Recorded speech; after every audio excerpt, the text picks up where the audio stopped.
Assalamualaikum warahmatullahi wabarakatuh. Waalaikumsalam warahmatullahi wabarakatuh. Oke, selamat siang. Sebelum kita memulai pembelajaran hari ini, saya meminta kepada ketua kelas untuk mewakili berdoa. Kepada ketua kelas saya persilahkan.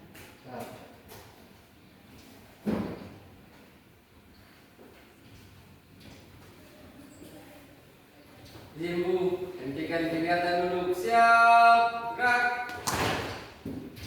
Sebelum kita belajar di siang ini, berdoa mulai. Berdoa selesai. Serah cepat, gerak.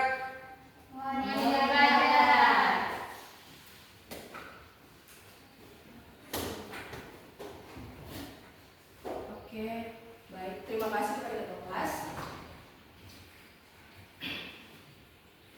Sebelum kita masuk lagi, saya akan mengambil absen. Abdul Rashid, Siap. Azalia, Siap. Azlia, Siap. Gaston, Siap. Gian, Siap. Nyara, John, Siap. Kevin, Siap. Marvin, Oh. Melona, Fitra, Nurdian Sakotala, Putri, Ralen, Rizky, Siap. dan Sila. Baik. Di sini Ibu ingin tanya, apakah ada yang tahu tentang bagaimana kita mengelola pendidikan yang baik? Ada yang tahu? Saya jalan dulu. Tidak. Oke, baik.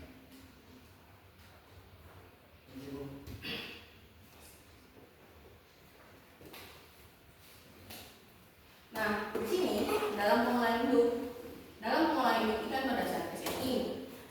Yang pertama ada seleksi hidup ikan sehat yang berkualitas menurut SNI tahun 017244-2006. Nah, kriteria seleksi yang pertama ada bentuk tubuhnya yang simetris, tidak cacat, gerakan aktif dan responsif, warna tubuh cerah dan merata. Kemudian yang keempat berat dan panjang ideal sesuai spesies. Yang kelima bebas dari gejala penyakit dan parasit. Nah, untuk prosedur seleksi sendiri, itu yang pertama ada berdasarkan observasi visual dan pemeriksaan fisik. Yang kedua pencatatan identitas induk, yaitu umur, asal, dan ukuran. Yang ketiga karantina sebelum dimasukkan ke kolam pemeliharaan.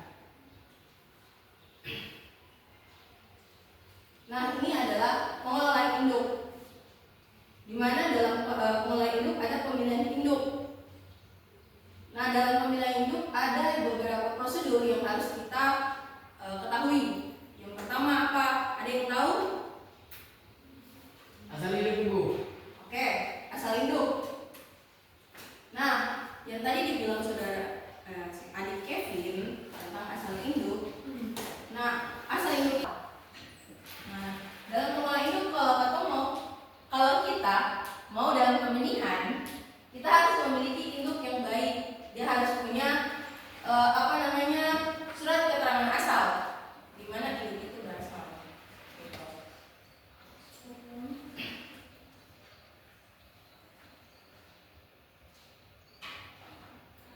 Kemudian yang pertama itu ada dari hasil domestikasi, instruksi atau pemulihan yang mana memiliki surat keterangan asal atau SKA dari produsen dan surat keterangan kesehatan ikan. Induk itu dia harus sehat juga. Selain keterangan asal, kita harus tahu surat keterangan kesehatan ikan. Kenapa? Dalam pemilihan ikan itu harus Siap. sehat. Harus sehat. Kenapa harus sehat? Yang pertama kita dapat indukan yang sehat, benih yang berkualitas. Kemudian yang kedua dari alam. Nah, kalau dari alam sendiri itu dia memiliki surat keterangan asal atau SKA yang dikeluarkan oleh dinas dan surat keterangan kesehatan ikan yang dikeluarkan oleh instansi yang kompeten. Nah, kalau dari alam sendiri itu tidak ujuk-ujuk kita ambil benih langsung dari alam, tidak. Tapi dia harus punya keterangan ini nih, gitu. Keterangan apa tadi? Surat keterangan asal yang dikeluarkan oleh dinas, kemudian surat keterangan sehat yang dikeluarkan dari instansi. Kemudian dari luar negeri harus memiliki apa? Harus memiliki rekomendasi impor dari instansi yang berwenang. Kemudian surat keterangan asal atau certificate of origin dari negara asal dan atau surat keterangan induk unggul dari produsen. Dan terakhir ada surat keterangan kesehatan atau certificate of health dari negara asal. Nah, ini sama halnya dengan Indonesia sendiri. Indonesia dia kalau mengirim dia punya benih atau indukan itu harus punya ini beberapa surat nih. Yang pertama ada surat keterangan asal, kemudian surat keterangan sehat. Setiap negara itu kalau mau mengirim dia punya benih dia harus punya 2 sertifikat itu. Gitu. Kemudian